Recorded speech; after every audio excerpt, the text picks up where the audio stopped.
আমি যবে থেকে এই কাজ শুরু করেছি তবে থেকে মৃত্যু আমার কাঁধে চড়ে ঘোরে।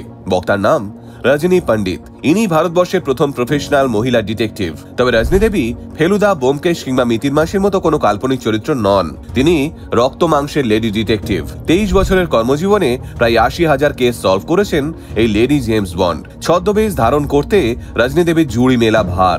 কখনো তিনি থুরথুরে বুড়ি, কখনো ভোল পাল্টে গৃহ পরিচারিকা, আবার কখনো তিনি স্টিক হাতে একজন দৃষ্টিহীন মহিলা।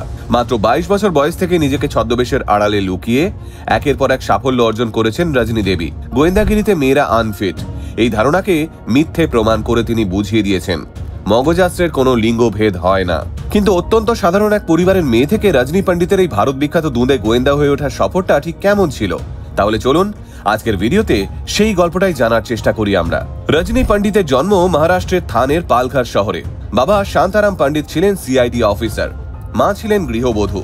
মুম্বাইয়ের রূপাবেল কলেজে মারাঠি সাহিত্য নিয়ে পড়াশোনা করে মাস তিনেক একটি বেসরকারি সংস্থায় চাকরিতে যোগ দিয়েছিলেন রজনী। কিন্তু এই কাজ মোটেও তার মনোপুত ছিল না। ছোটবেলায় তিনি গুলে খেয়েছিলেন শার্লক মার্পল পোয়ারোর একের পর এক কাহিনী, আর তার সঙ্গে এই সিআইডি অফিসার বাবার থেকে অপরাধীদের খুঁজে বের করার গল্প শুনতে শুনতে গোয়েন্দা পেশার প্রতি এক অদম্য ভালোবাসা জন্মেছিল ছোট্ট রজনীর। মাত্র 22 বছর বয়সে জীবনের প্রথম কেস সলভ করেছিলেন রজনী, তাও আবার কলেজে পড়াকালীন।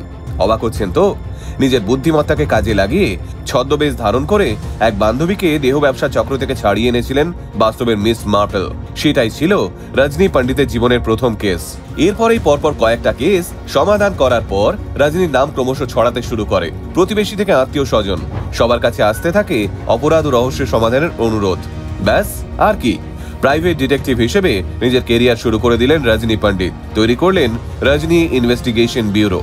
তাকে কাজে সাহায্য করার জন্য প্রায় 20-25 জন সদস্য নিয়ে গড়ে তুললেন নিজস্ব ডিটেকটিভ আর্মি। তার মতে গোয়েন্দা হতে গেলে কোনো ডিগ্রির দরকার হয় না, চাই শুধু অধ্যবসায়। খুঁড়ে খুঁড়ে বের করতে হবে যাবতীয় তথ্য, ধীরে ধীরে ফাঁস করতে হবে জটিল রহস্য জাল। এমন করেই কেটে গেছে 40টা বছর। পুলিশের হেনস্থা কিংবা হুমকির মুখে পড়তে হয়েছে বহুবার, এমনকি জেলে রাত পর্যন্ত কাটাতে হয়েছে রজনী পণ্ডিতকে। কিন্তু তাতেও দমে যাননি এই আয়রন লেডি, বরং দ্বিগুণ উদ্যমে কাজ শুরু করেছেন। রজনী পণ্ডিতের ছদ্মবেশ ধারণ করার ক্ষমতা সাংঘাতিক। একবার তিনি এমন একটা পরিবারে গৃহপরিচারিকা সেজে কাজ করেছিলেন যারা কন্ট্রাক্ট কিলিং করিয়েছিল। সেই ভয়ঙ্কর পরিবারে থেকে তাদের বিরুদ্ধে তথ্য সংগ্রহ করে সেটা পুলিশের হাতে তুলে দিয়েছিলেন রজনী পণ্ডিত। আবার অন্য একটা কেসে মহিলা দোকানদার সেজে তিনি পাকড়াও করেছিলেন ভেজাল সামগ্রী সাপ্লাইকারী একটা বিরাট চক্রকে।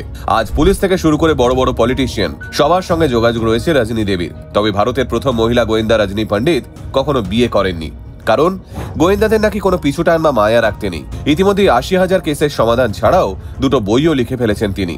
তার গোয়েন্দাগিরির পুরস্কার স্বরূপ 2010 সালে দূরদর্শন থেকে পেয়েছেন হিরকানি অ্যাওয়ার্ড। 2014 সালে ইনভেস্টিগেশন প্রফেশনাল অব দ্য ইয়ারের সম্মানও অর্জন করেছেন রজনী পণ্ডিত। মহারাষ্ট্রের আর 5 জন সাধারণ মহিলার থেকে আলাদা করা যায় না তাকে। প্যান্ট শার্ট নয়, কুর্তি কামিজ আর কয়েন সাইজ মেরুন টিপে তিনি আপাদমস্তক ভারতীয় নারী। ছোটবেলা থেকেই স্রোতের বিপরীতে হেঁটেছেন তিনি। সম্পূর্ণ নিজের চেষ্টায় এবং মনের জোরে পুরুষতান্ত্রিক এই পেশায় নিজেকে প্রতিষ্ঠিত করেছেন। এই কাজ মেয়েদের জন্য নয়, এই ভ্রান্ত ধারণাকে ভেঙে চুরমার করে দিয়েছেন ভারতের প্রথম মহিলা গোয়েন্দা রজনী পণ্ডিত। ভালো থাকুন আপনি। আলটিমেট মোটিভেশনের তরফ থেকে আপনার জন্য রইল অনেক অনেক শুভেচ্ছা।